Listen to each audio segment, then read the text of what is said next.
চলে এসেছি আমরা ট্রামের মিউজিয়ামের সামনে, যেটার নাম স্মরণিকা। এটাই এখানকার মিউজিয়াম, আর এটা ক্যাফেটেরিয়াও।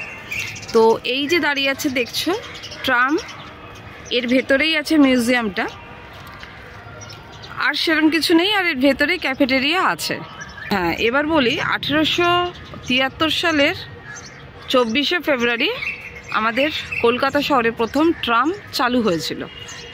তো সেই যে পুরনো ট্রাম, আমাদের যে ঐতিহ্যবাহী ট্রাম, মোটামুটি হয়ে গেল তাও 150 বছরের পুরনো ট্রাম।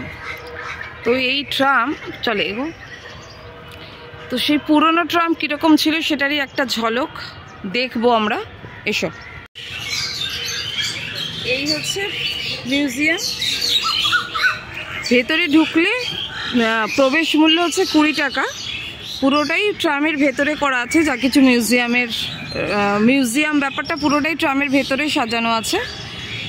কেউ যদি আসতে চাও, দেখতে চাও, 20 টাকা দিয়ে ভেতরে ঢুকতে হবে। আর এইগুলো হচ্ছে পুরোনো যে ট্রামগুলো আগেকার দিনে। আর এইখানে রাখা আছে সেই পুরনো ট্রাম, এগুলো একদমই নষ্ট হয়ে গেছে বোধহয়। এগুলো মিউজিয়ামের বাইরেই রাখা আছে। হ্যাঁ,